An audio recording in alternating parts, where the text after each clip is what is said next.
Welcome to Granny's Justice, a place where secrets are spoken and silence finally ends. Betrayal doesn't always scream. Sometimes it drifts into a room quietly, dressed in a smile that never reaches the eyes. Sometimes it arrives as a door slammed shut. And sometimes it's the silence of the people you love most. The kind of silence that crushes you harder than any weapon ever could. My name is Dorothy Ann Miller. I am 74 years old. I spent most of my life in Portland, Oregon, in a modest wooden house where the rain tapped the windows like an old companion and roses bloomed stubbornly in the garden every spring. That house was my pride, my sanctuary. It was there that I raised my only son. There I taught him to ride his first bicycle. There I stayed awake through long nights, praying over fevers, saving every coin, and cooking meals even when my own stomach was empty. I believed naively that love and sacrifice would bind him to me forever, but I was wrong. So very wrong. The same son whose tiny fingers once curled around mine grew into a man who pushed me aside, and the woman he married, his wife, was the one who sharpened the knife of betrayal and drove it into my back. I'm not telling you this story because it is easy. I'm telling it because silence is poison. Silence is the weapon they thought would bury me. But I refuse to stay silent. Wherever you're listening from New York, Los Angeles, Toronto, London, Sydney, type your city and country in the comments. Because tonight, my voice does not belong only to me. It belongs to every mother, every grandmother, every woman who has been betrayed in her own home. This is not a gentle tale. This is a story of betrayal, humiliation, and a revenge so fierce they never expected it from me. The rain had always been my companion in Portland. It tapped against the windows of my wooden house, not as a stranger, but as an old friend who had seen me through the years, through love, through grief, through the kind of loneliness only widows know. For 40 years, that house on the Oakland street had been my sanctuary, the one place I thought was safe from cruelty. But safety is an illusion, and illusions don't last forever. I remember the first time I felt the ground shift beneath me. It wasn't a slap across the face or a scream that echoed through the halls. Betrayal is far more subtle when it begins. It was a dinner, simple, ordinary, a Sunday evening when the air smelled faintly of rosemary chicken and cornbread. My son David had just returned with his wife, Rebecca, who was as polished as she was cold. Her eyes scanned the house the way a buyer scans a market stall, calculating, assessing, weighing what was worth keeping and what could be discarded. That night, as we sat at the table, I offered Rebecca the largest piece of chicken, a small gesture of welcome. She smiled, but it was the kind of smile that doesn't travel beyond the lips. And David, he said nothing. Silence. It was only silence, but it was enough. For years, David had been my anchor after Harold's death. He was my reason to keep breathing when grief choked me at night. He was the one who promised me, "Mama, no matter what, I'll take care of you. You'll never be alone." Those words had been stitched into my soul like golden thread. But that night, watching him lean closer to Rebecca, whispering in her ear while avoiding my gaze, I felt that thread begin to fray. Betrayal doesn't arrive with thunder. It comes in small gestures. A door locked when it should have been open. A meal skipped when you used to eat together. A phone call unanswered because work was busy. At first I told myself I was imagining things, that I was too sensitive, too old, too protective of the son I had carried in my womb. But Rebecca's presence was like frost creeping into the corners of my home, so quiet, suffocating. She began rearranging things. The photograph of Harold and me, taken on our wedding day, was moved from the mantel to a dusty corner of the bookshelf. The quilt I had stitched with my own hands, a labor of love over winters, was folded and put away in the attic. Even the rose bushes I had planted decades ago, my roses, my pride, were uprooted one morning without my permission. When I asked why, she said, "They were messy. We'll put something cleaner there," as if my memories were dirt. David said nothing. He stood there, watching, his jaw tight but his lips sealed. His silence cut deeper than Rebecca's words, because silence is not neutral. Silence is consent. The day it all cracked open was the night I overheard them. It was late, nearly midnight. I had risen to fetch a glass of water when I passed by David's old bedroom now. The door was slightly ajar, and voices floated through the narrow gap. Rebecca's voice, sharp and cold. "She's holding us back, David. We can't move forward with her here. She clings to this house like it's hers. But it's ours now. We deserve a life of our own. And David, my son. My heartbeat replied softly but firmly, "You're right." I froze. Those two words shattered me more than if he had screamed them into my face. "You're right." My son agreed that I was nothing more than baggage, a burden, a shadow in the home I had built with my own hands. I pressed my back against the wall that night, the cool wood seeping into my bones, and I felt myself break. My chest burned, my throat tightened, but no tears came. Sometimes grief is too heavy for tears, but beneath the grief, a seed was planted, a seed of fire, and fire, once planted, always grows. A week later, David announced that they were considering renovations. Renovations, he called it, but what he meant was demolition. Rebecca wanted to tear down the house and rebuild it modern. I told him no, that this was the house Harold and I had built, that our blood and sweat and memories lived in those walls. Rebecca's reply still rings in my ears. "It's not your house anymore. It's ours." I looked to David, desperate for him to correct her, to say, "No, Mama, this is your home." But he didn't. He just stood there, eyes cold, as if I were a stranger renting a room instead of the woman who gave him life. The humiliation was unbearable. Neighbors began to notice. Whispers floated through the street. "Did you hear? Dorothy's son is taking the house." At church, eyes darted toward me, pity dripping like acid. And the worst part was knowing they were right. They were taking everything, piece by piece, and I was letting them. I wish I could tell you that I collapsed, that I surrendered, that I gave up. But you don't survive 74 years in this world without learning how to fight in silence. That night I sat alone at the kitchen table, staring at the quilt Rebecca had stuffed into the attic. I spread it across my lap, running my fingers over the stitches, remembering each square. The night David was born. The Christmas Harold and I went without gifts, just to put food on the table. The day I planted my first rose. Every stitch was my blood, my history. And I swore to myself, if they want war, they will have it. If they want me gone, they will regret ever trying to erase me. Because a mother's love is endless, but so is a mother's fury. Revenge is not loud. Revenge is patient. The first step I took was not in anger but in calculation. I gathered the papers, the deed of the house, the records Harold and I had kept, the bank statements that still bore my name. Rebecca thought I was ignorant, too old to understand such things, but I had lived long enough to know that power is not just in fists or words, it's in documents, in signatures, in the quiet corners of law. The next step was even quieter. I began to watch, to listen, to learn every crack in their marriage, because here's the truth: when two people unite in cruelty, their bond is built on sand, and sand crumbles. I saw the way David flinched when Rebecca raised her voice. I noticed the late-night phone calls she took in the hallway, her tone softer than it ever was with him. I saw the shadows in her eyes that he chose to ignore, and I thought to myself, if betrayal is the game they've chosen, then betrayal will be the weapon I use.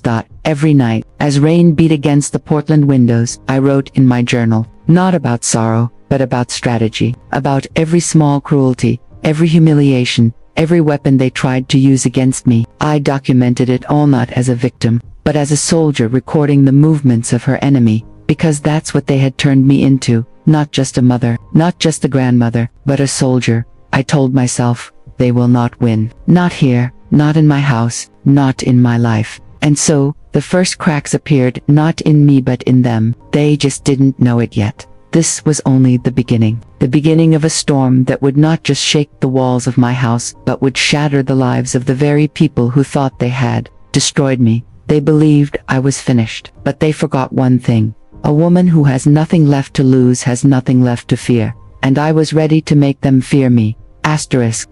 The first act of revenge is never the loudest. It does not roar like thunder. It whispers like rain sliding down the windowpane, patient, inevitable, and impossible to ignore once it has begun. Asterisk. They still thought of me as an old woman drowning in sorrow. David and Rebecca did not know I had been reborn in silence. They did not understand that every humiliation they laid at my feet became fuel. Every thin-veiled insult they spat kindled a fire they would never be able to quench. Asterisk. I stopped watching them as a mother and began to watch as a strategist, a soldier. Rebecca was sharp, the cruelty in her deliberate, her words crafted to wound, but she was also reckless, careless in her hunger, careless with money, designer shoes, silk blouses, Handbags that cost more than my monthly pensions, mall extravagances that added up into a pattern, strange receipts, hidden bills tucked into a purse, gaps on statements that didn't add up.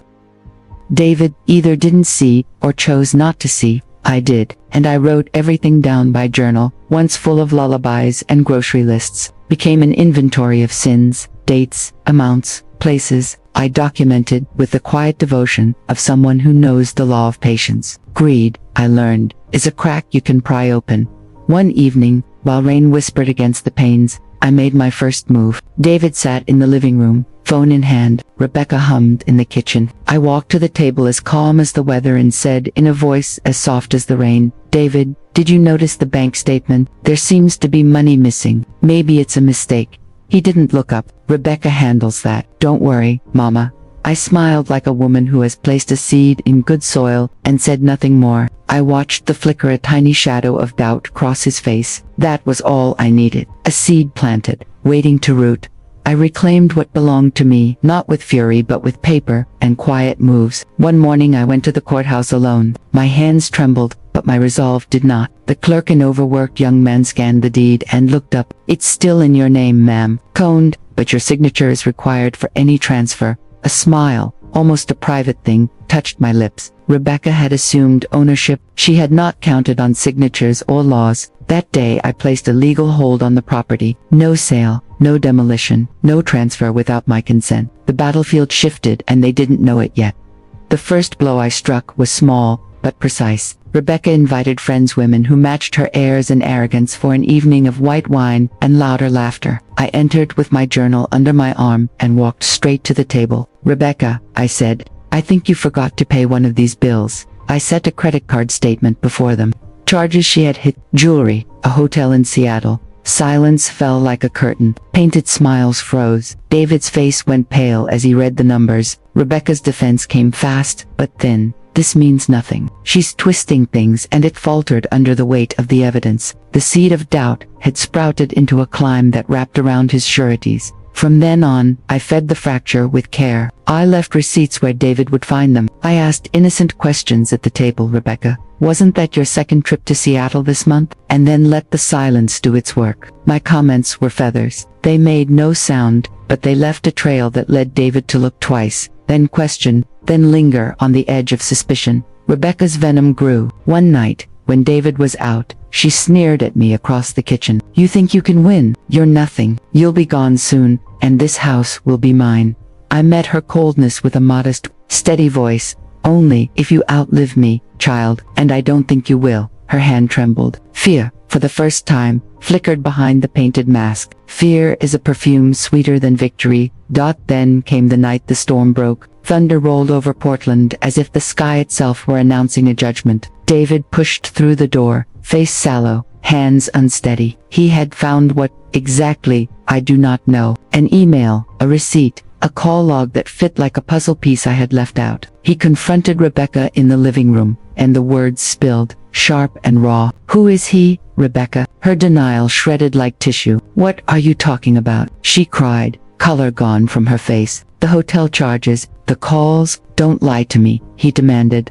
I stood in the doorway, rain soft and still as the world beyond the glass. I let them unravel. They tore at each other, fingers finding cracks I had already widened. I did not gloat. There was no need. I watched the perfect life she had displayed to the neighborhood collapse under its own rot.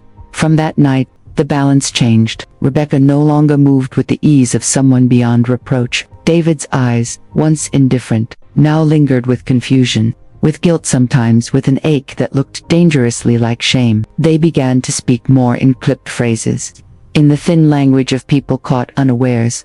But I was not satisfied with a single spark. The glow had begun. The fire would be tended. I continued to plan, to document, to place quiet truths where they would be discovered. Each little revelation increased the pressure, loosened the mortar between them. I learned patience is more brutal than rage. Patience eats away at the foundation, until the whole facade falls. They thought they had buried me under their silence. Instead, I turned that silence into strategy. I had become more than Dorothy Ann Miller, the 74-year-old widow who once felt invisible. I had become an engine of justice, low, inevitable, uncompromising. Their marriage, built on vanity and brittle trust, showed new hairline fractures. I fed them with evidence, with a steady hand and a watchful eye. I never shouted. I never raged publicly. I worked in the gentle manner of rain that, drop by drop, transforms a dry river into a flood. And in that flood, I would reclaim my life. They thought I was finished, but the war had only just begun. The rain that night kept time like war drums,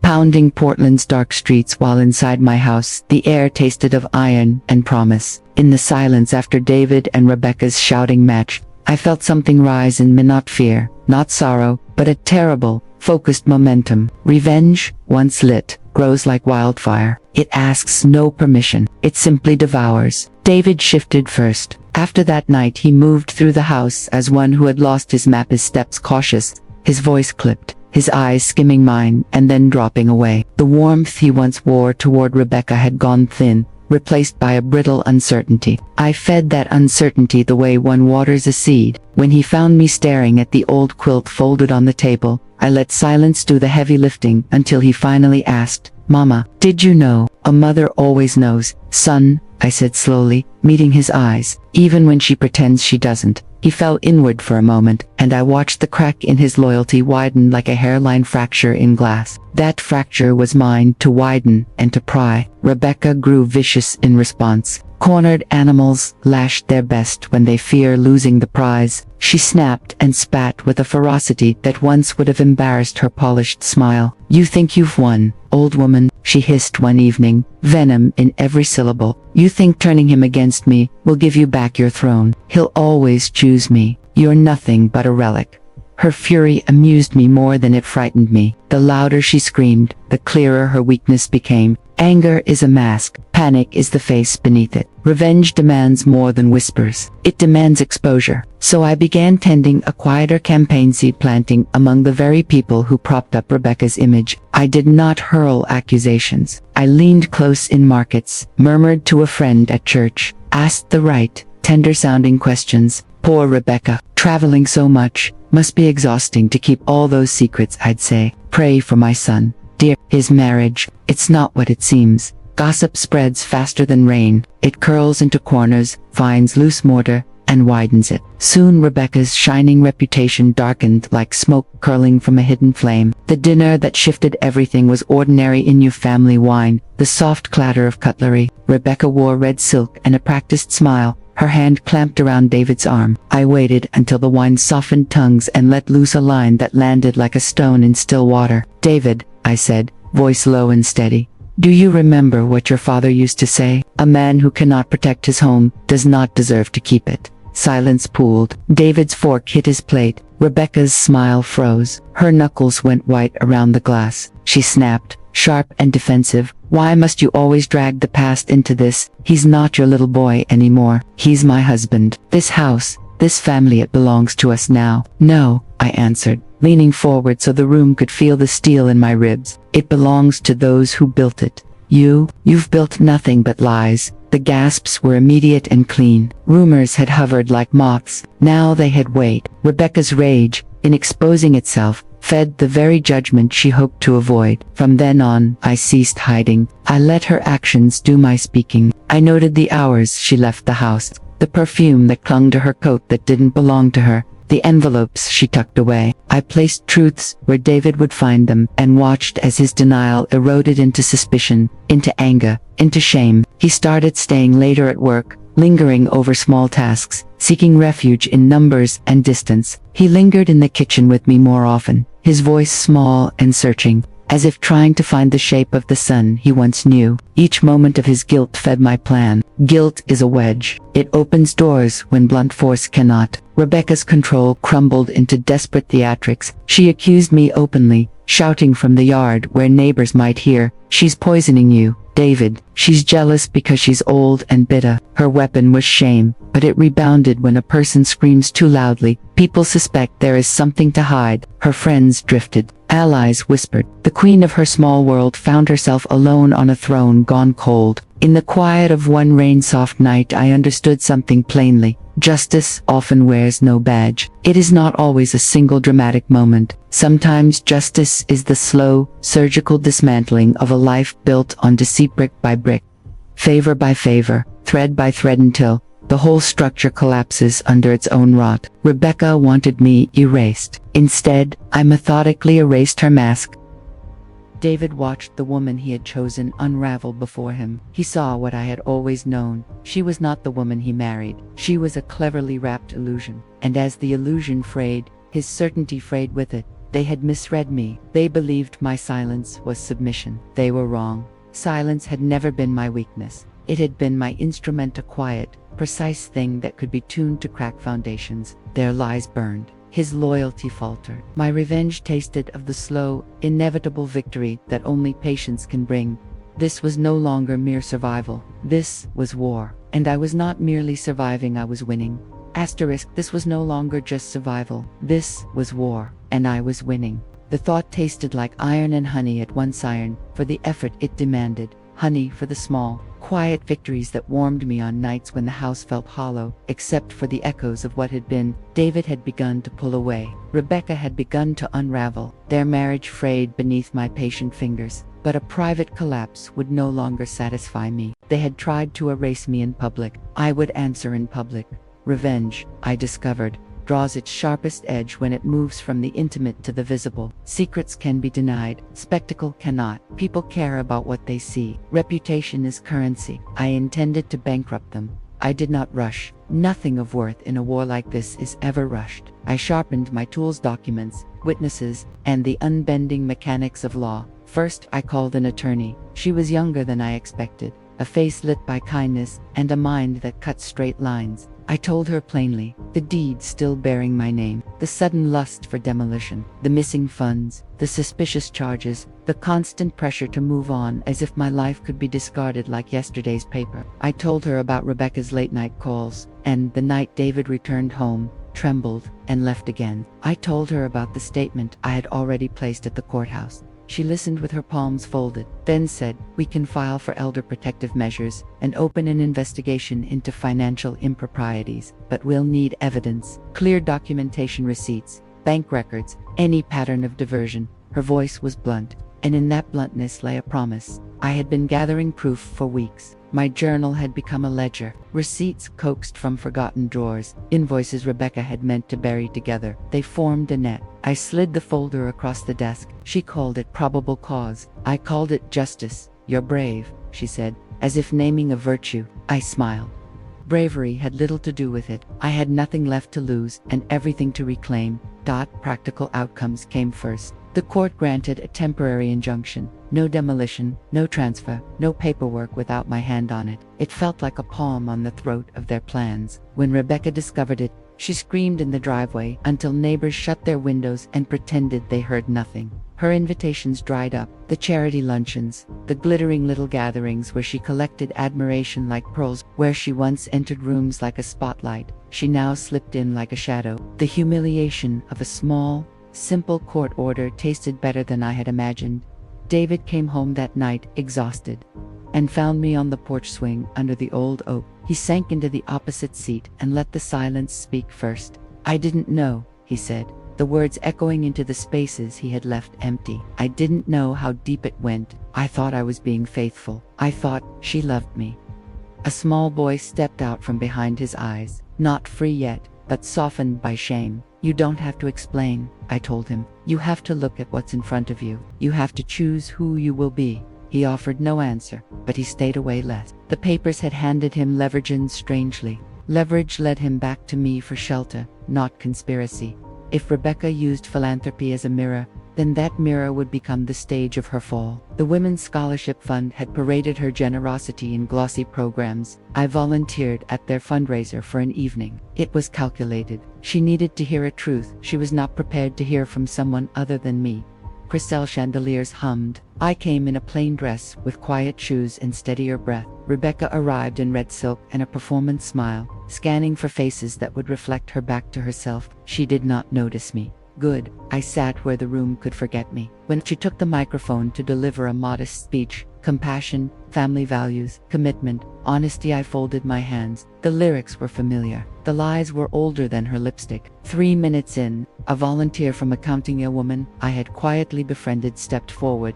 Ms. Hale, she said, polite as liturgy, Could we speak about a small discrepancy, an invoice one of the hotels under your name? We need clarification.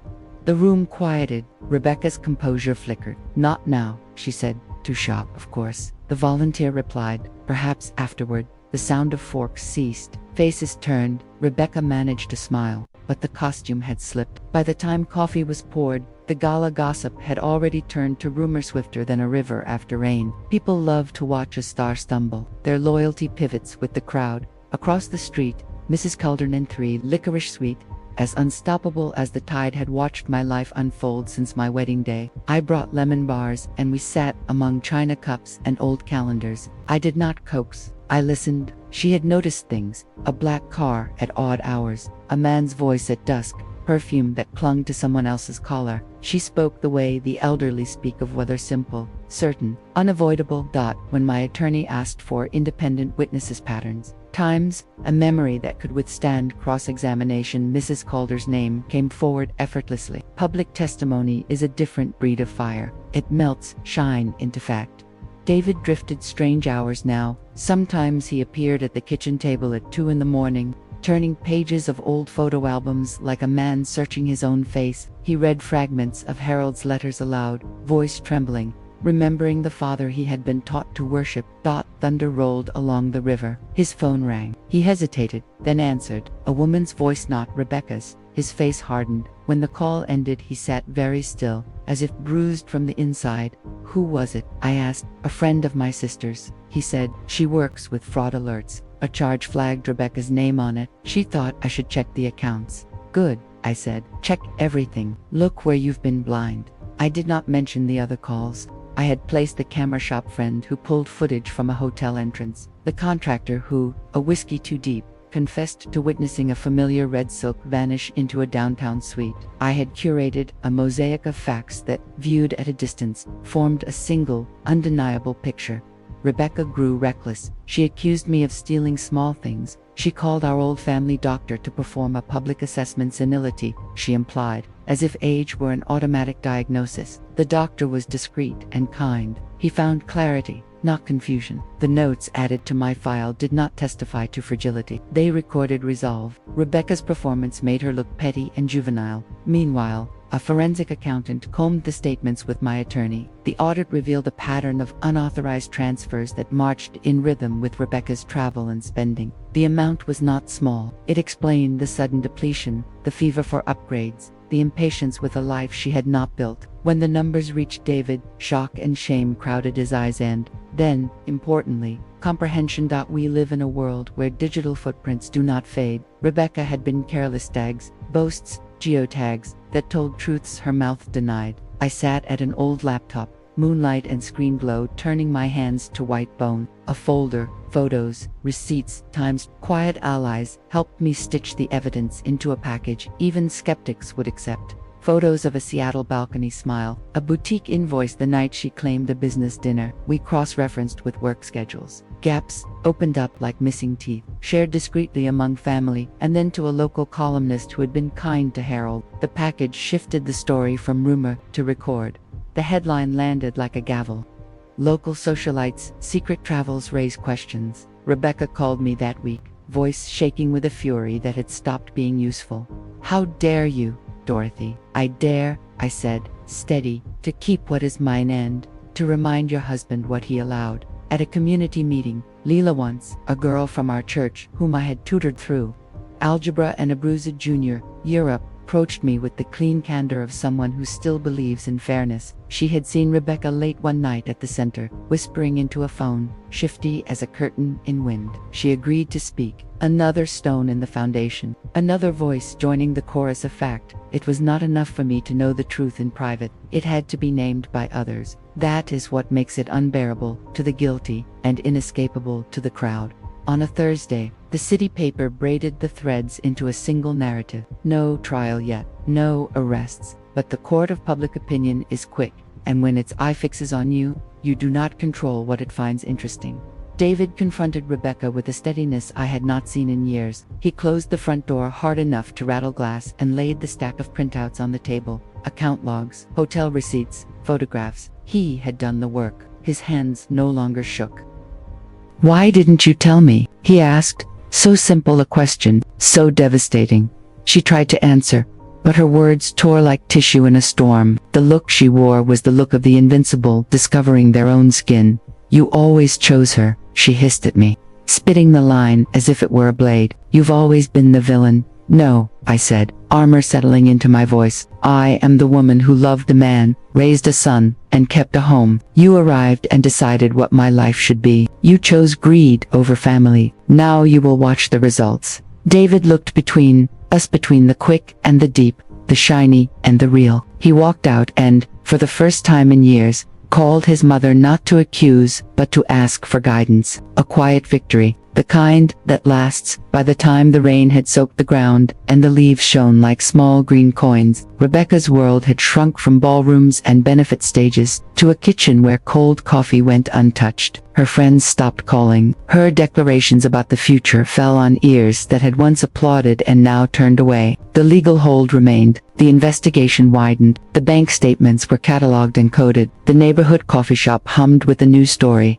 I did not celebrate loudly. I had learned victory tastes best when it simmers in the hush of late night, when you can hear the rain and know precisely what you have done. I poured tea and sat at the window, watching a streetlight blur across wet pavement.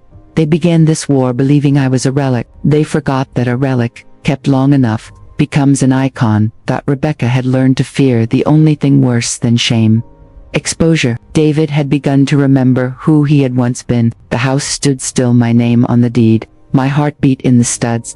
And the city was watching. When the world watches, people either become honest in private or reckless in public. Either way, truth finds a door. I slid the legal papers into a tidy folder and placed them in the drawer where Harold once kept his tools. The war was not over. It had simply widened its theater. I felt the hum of something inevitable, not final victory, not yet, but the momentum of consequence. They believed they could erase me quietly. I chose to erase them loudly. They said the law moves slowly. They were wrong in one way. When enough small things line up, the law moves with the speed of a falling house of cards. By the time the city fixed its gaze on us, the scaffolding was already in place. The legal hold on the property had stalled. The demolition Rebecca dreamed about, the charity gala, had put hairline fractures in her social armor. The invoices and hotel photos had arranged themselves into a pattern the nose could smell even before the mind admitted it. But patterns become cases only when someone is willing to lay a hand on a Bible, speak in court, and carry the risk of perjury on their tongue. Consequence, not rumor, is what turned smoke into fire. I had never imagined myself inside a courtroom. Harold and I used to whisper about taxes and wills over coffee, believing a life carefully lived would never need a judge to explain it back to us. Now I stood at the edge of a world of docket numbers and motions, a quiet war room where ink and signatures ground down polished smiles like millstones. This is not the chapter of gavel slams and theatrics. It is the chapter of proof, witnesses, timing, and the particular cruelty of revealed truth. It is about how the life Rebecca purchased with borrowed charm and false promises began to shrink under the microscope of facts. Our attorney moved with patient precision. She squared the documents into neat stacks, stamped dates, cross-referenced receipts with timestamps, matched card charges to hotel logs, and stitched everything together with an accountant's needle. "You need witnesses," she told me. "Times, places, behaviors. We show pattern, not motive. Motive invites sympathy. Pattern demands responsibility." So, I went to work. Mrs. Calder agreed to testify because she had only ever told the weather of what she saw. Lila, the young mother, rehearsed her memory of the night Rebecca slipped away with the small suitcase and returned at dawn smelling of motel soap. The scholarship fund volunteer promised the invoices that had made a room fall quiet. Meanwhile, the paper trail thickened. Bank statements, transfers, a forensic audit that drew clean, merciless lines between dollars and destinations. There is an ugliness to numbers when they tell a moral story. They have no patience for charm. We filed elder protective measures. We petitioned for oversight on major decisions and withdrawals. Court dates arrived like small, insistent knocks. Each summons was its own admission. The war had moved to public rooms where black robes listen and write. David was the hardest witness of all. He loved his Wi-Fi and never doubted that. But love is not truth. He stood between the woman who chose him and the mother who built him. A human hinge, creaking in the middle of a door that finally had to swing. The night before the first hearing he sat across from me, eyes sunken, picking absent-mindedly at the frayed edge of the old quilt. "You really did this," he said, as if the stacks of paper were cliffs I had pushed into place. I gathered what I had. I told him, "You were blind. David, I gave you mirrors." He looked like a man apologizing for a broken thing he had carried a long time, without noticing the sharp edges. "I don't want to tear our family apart." "You already have," I said gently. "But truth can reaper and it can wound. You must choose which pain you will bear." He slept on the couch, streetlight carving bars of light across his face. By morning he had decided. He would testify. He would sign affidavits. He would hand over receipts he had hidden, emails he had ignored, late-night tabs he'd never questioned. He remained imperfect. Comfort had been his drug butt. He found enough courage to begin a cure. Courtrooms smell of polished wood and recycled air. They hold a hush that isn't loneliness but expectation, as if the room itself is a lung waiting to fill. People come here to make private things public. Truth arrives in file folders and leaves as orders. Rebecca appeared in crisped black, dressed for performance. Her makeup was immaculate, but there was a dullness in her eyes no powder could brighten. She denied everything at first. Denial is the first refuge of people who only ever learn the language of charm. "These are fabrications," she told the panel, steady but thin. "My husband and I made these decisions together." She looked for David's gaze and found the floor instead. Then came the witnesses. Mrs. Calder took the stand and the room leaned forward. She described the black car and the man's voice at dusk. The perfume on collars, when most people were bringing in their laundry. Her voice trembled only when time did. But courage is not measured by tremor. It is measured by saying what you saw and letting daylight judge it. Lila followed, giving the late-night details with the clean edges of youth. The suitcase, the dawn return, the smell of motel soap. The volunteer from the fund spoke softly about the invoice and the moment she asked for clarification in a room that had been ready to applaud. Her words didn't shout. They didn't need to dot then dash numbers. Our forensic accountant walked the judge through transfers and receipts, aligning dates and places until accusation became arithmetic. A hotel charge on Friday, a boutique sale on Saturday, a savings transfer on Sunday, a rhythm, a ritual. Charm looked like a cheap trick beside the geometry of debits and nights away. Rebecca paled as pages slid onto the bench. "Business expenses," she said, mislabeling. She tried. The patterns were heavier than her language. Judges weigh weight, not adjectives. I sat with my fingers laced around a tissue. In another life, I might have dreamed of a fierce speech, some thunderclap to rattle rafters. My attorney shook her head. "You built the case," she whispered. "Let the evidence speak."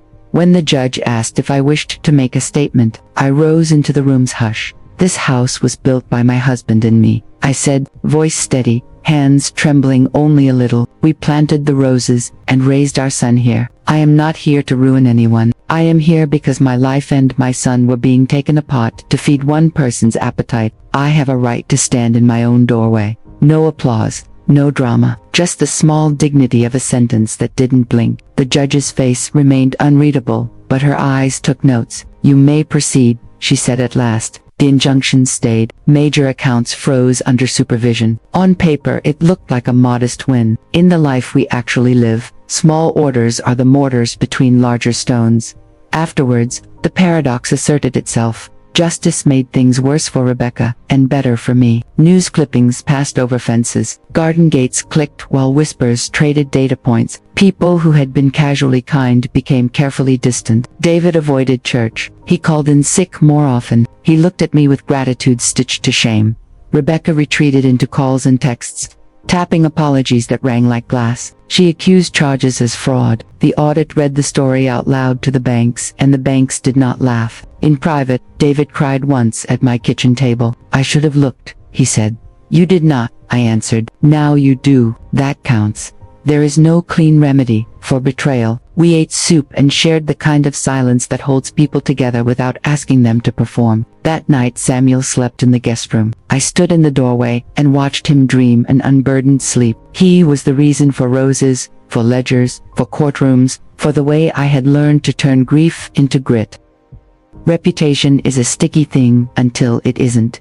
Glue peels, things drop. Invitations stopped arriving for Rebecca. Her name entered rooms later than she did. The charity that once booked her politely paused. Even PTA whispers began to practice abstinence. A few friends called to check on her. Most folded their loyalty into quiet drawers. Admiration friendships flee the moment the applause light burns out. She tried one more public scene at a neighborhood gathering year, accused me of manufacturing a crusade, of poisoning David with age-old bitterness. The crowd's attention had switched currencies. They wanted receipts, not rage. Evidence had already asked its question. People had already answered with their eyes. Samuel, the boy between us, grew more thoughtful. He'd sit with homework on my table and ask about his grandfather, building a scaffold of memory to hold up a complicated future. "Is Rebecca bad?" he asked once, simple as rain. I took his hand. People make mistakes. Sometimes they choose wrong. What matters is what they do once they know. Children accept steadiness as a kind of truth. The tipping point arrived with an email thread mis-CC'd by a contractor who was done being underpaid. It carried a name and a timeline. The content mattered, but the permanence mattered more. Digital evidence does not forget. David read it at the kitchen table, covered his face, and whispered, "I can't pretend anymore." He called the attorney, not his wife. He agreed to a temporary separation. He signed freezes on joint accounts. He answered auditors with the weary candor of a man waking up in a room he didn't remember renting. Watching him straighten felt like watching an old tree pull itself upright after years of leaning slow, creaking, inevitable. By the close of this chapter, Rebecca's world had narrowed to a bedroom and a hallway where she paced at dawn, phone to her ear, conjuring friends who let it ring. Her public life was tattered. Her private life was a battlefield of small defeats. I did not celebrate loudly. I measured victory in domestic corrections. David bringing the trash can in at night. Samuel drying dishes. The roses breathing easier after rain. We had forced honesty into the open. We had turned private hurt into public record. Criminal guilt, if the law chose to name it, would take time and more courage. But the scaffolding had shifted. The city had seen the line where evidence meets consequence. Once people see truth lined up with proof, they cannot unsee it. And when they cannot unsee, they must choose. They had begun this war, counting on me to fade like old wallpaper. They forgot that paper, when layered and glued, becomes load-bearing. Revenge is a hungry thing. Small victories feed it, but they do not satisfy it. The next stage would require sharper testimony, tighter motions, a final accounting of debts owed in money and in dignity. As the rain softened into mist, I closed the ledger and slid a ribbon into the hearing folder. The jar of lemon bars was half gone. Samuel's laughter drifted from the living room. David's footprints on the rug looked like a map a man leaves when he is learning, finally, to come home. The world had watched. I had taken my seat in its audience. The law would grind on, and I would keep feeding it. The small, unarguable things that turn wheels. They believed they could erase me quietly. I chose to erase them loudly. And as night fell over Portland, I wrote a final line before sleep. We begin again in the light. The world had seen enough to tell the difference between truth and pretense. Rebecca's carefully woven mask had begun to slip. David had chosen to step into honesty, and the court had opened its eyes to the quiet corruption that had gnawed at my life. But war, once started, rarely ends in whispers. It demands a reckoning that families cannot ignore, that neighbors cannot dismiss, that the law cannot delay. And that reckoning was coming. Portland is not New York or Los Angeles. It is not a place where scandals are swallowed by louder headlines. Here, whispers linger. Stories travel by bus routes and coffee counters, through church pews and farmers' markets. When the local column carried the first hint of Rebecca's false accounts, the city turned its head. By the time the court heard our case, the city was watching, alert and unsparing. I felt it in the eyes of strangers on the sidewalk. Curiosity tempered by a quiet respect. I felt it in the careful nods from women who had never spoken to me before, but now reached for my hand and squeezed as if to say, "We see you. We believe you. Keep going." The humiliation Rebecca tried to force on me in private had become her public undoing. She could not smile her way into a room without the air stiffening around her. Even her silence landed like an admission. David was still unraveling, but the unraveling was no longer mute. He spoke in half confessions now, torn between shame and the hope of repair. Late at night, he asked questions like a boy asking if the monsters under the bed were real. "Do you think I can fix this?" he asked, voice hoarse. "No," I told him gently. "You cannot fix the past. You can only choose who you will be now."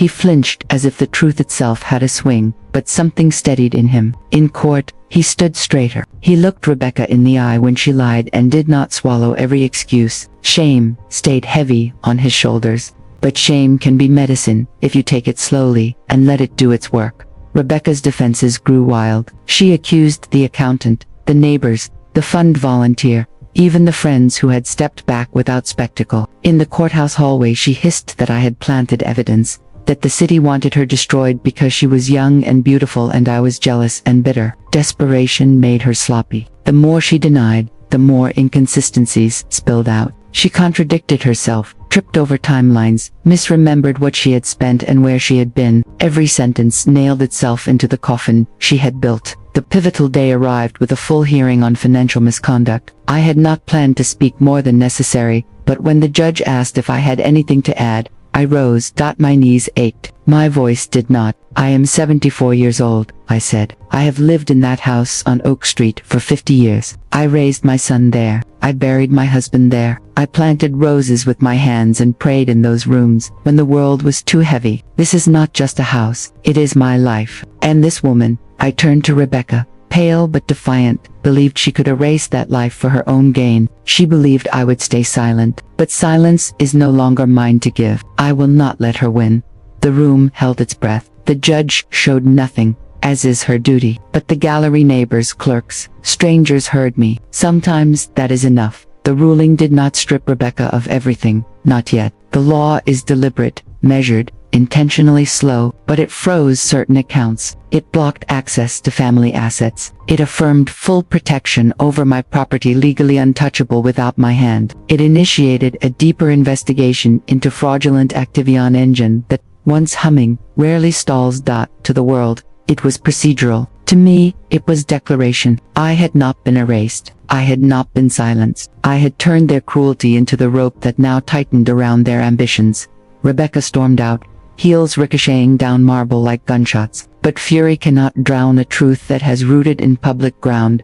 Outside the courthouse, women I had never met waited. Some were neighbors, some had traveled across town. They pressed my hands, hugged me, whispered, "You spoke for us. You gave me courage." In that moment, I understood what I had not yet named. My revenge had outgrown me. It had become a mirror for every woman told to stay quiet, to stay small, to let cruelty pass because fighting back cost too much. I had not only survived, I had told, and telling was its own kind of justice. Rebecca's world kept shrinking. Invitations that once floated to her like confetti now fell flat. The charity paused her appearances. The circles she curated thinned to a string. Even silence around her had a sound and awkwardness that accompanies people no longer believed. David kept changing. He apologized less with words and more with actions. He showed up early to hearings, stayed late with counsel, asked real questions about restitution. He started attending two little things at the house, hauling in the trash can at night, oiling the front hinge that had always squealed that winter. Shame had been a wall. Now it was a doorway. I walked the neighborhood and felt the city's gaze soften from spectacle to solidarity. The barista who had once misspelled my name on a cup set my tea down with both hands and said, "On the house." The pastor's wife with whom I had shared polite weather once asked if she could bring supper. Tiny mercies, piled like sandbags, holding back a flood. In court, Rebecca tried one last flourish. She wept and called the transfers mistakes, the receipts, mislabels, the trips, business. She pointed to Photoshop and called the photographs doctored, but the ledger does not blink. Dates aligned, charges matched, witnesses corroborated. The judge's questions narrowed and grew sharper, and Rebecca's answers grew thinner, until there was nothing left that could bear its own weight. When the session adjourned, the judge's order read like a map of consequence. Continued protection over the property, extended financial oversight, permission for forensic subpoenas, a stern admonition about spoliation of evidence, an initial timetable for the fraud inquiry. Dry words, perhaps, but each one a rung on the ladder out of a pit. I did not celebrate loudly. I went home, brewed tea, and sat by the window while rain traced the night like careful handwriting. I thought of Harold, of the roses, of the boy David had been, and the man he might yet become. I thought of the women outside the courthouse, of their hands, of the way telling had become larger than the teller. The war was not over, but I was winning not just for myself, but for anyone forced into the quiet. They had tried to destroy me in shadows. I had dragged them into the light. And there is nothing more dangerous to the cruel than a woman who has learned to speak. They had tried to destroy me in shadows, but I had dragged them into the light. The law had spoken. The city had listened. Rebecca's lies were unraveling in public. And David, my son, who had once abandoned me, stood at a crossroads he could no longer avoid. But every war, no matter how carefully fought, must end with a single decisive blow, and I was ready to deliver mine. Rebecca's last struggle after the court froze her accounts and stripped her control over my home. Rebecca's rage turned desperate. She clawed at what scraps of pride remained, calling old friends, begging for sympathy, painting herself as the victim of my bitterness. But Portland had already rendered its judgment. One by one, her friends slipped away. Invitations dried up. Even her family stopped answering her calls. The woman who had once strutted through the city as if it were her stage now walked the streets alone, shoulders hunched, eyes darting like a trapped animal. Still, she fought. She filed appeals. She accused me of forging documents. She whispered lies in the neighborhood that I had lost my mind and manipulated David into betraying her. But lies cannot stand when truth has already taken root. And this truth was undeniable. She had stolen. She had lied. She had tried to erase me. Now she was the one being erased. David's awakening. David was not innocent. He had let her blind him. He had turned his back on me when I needed him most. But now, stripped of Rebecca's charm, he was haunted by the boy he once was, the boy who clung to my skirts during thunderstorms, the boy who promised, "Mama, I'll never leave you." I saw it in his eyes when he came to me one evening, shoulders sagging. "I was wrong, Mama," he whispered, his voice raw. "I chose her lies over your truth. I let her convince me you were the problem. But I see now, she was destroying everything, and I was letting her." I looked at him for a long moment. Pain and love wrestled inside me. Then I spoke.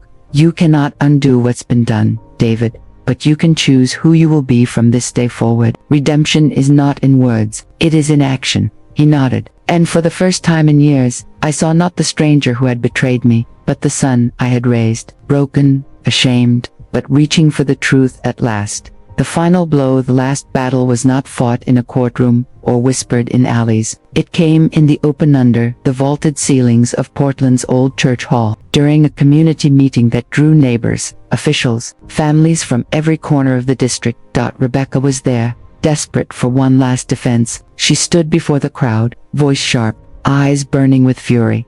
"This woman," she cried, pointing at me, "has poisoned my marriage, destroyed my reputation, and turned my husband against me. She's a bitter old hag, clinging to the past. I am the victim here." Gasps rippled through the hall. All eyes turned to me. Slowly, I stood. My cane tapped the floor with each step as I walked forward. I did not raise my voice. I did not need to. "Victim," I said softly, my words carrying in the hush. "A victim does not steal. A victim does not lie. A victim does not try to erase a mother from her own home." I held up the folder of secrets, bank statements, witness testimonies, the same evidence already tested in court. "This is the truth, and truth does not care how young you are, how pretty you pretend to be, or how many lies you tell. Truth survives." The hall erupted. Some gasped, some clapped, others whispered fiercely. Rebecca's face drained of color. She opened her mouth, but her words drowned in the sound of the people, the very people she had once fooled,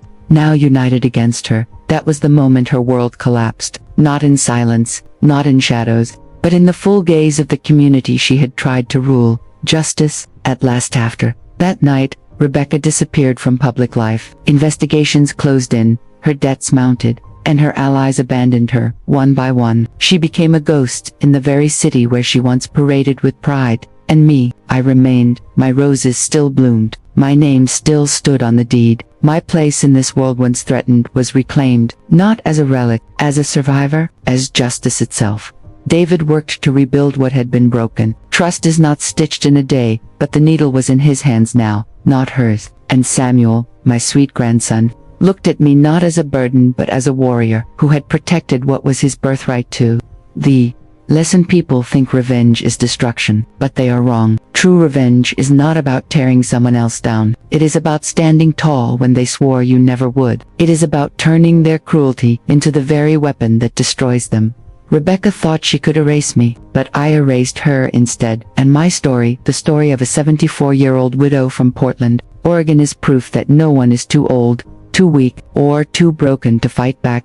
Closing words. I tell you this not just for myself, but for every woman, every mother, every grandmother who has ever been silenced. Your silence is not your prison. It is your weapon if you choose to break it. And if my story has touched you, if you believe justice never dies, then do one thing for me. Like this story, share it, and don't forget to subscribe, because the world must hear what happens when a woman refuses to be erased.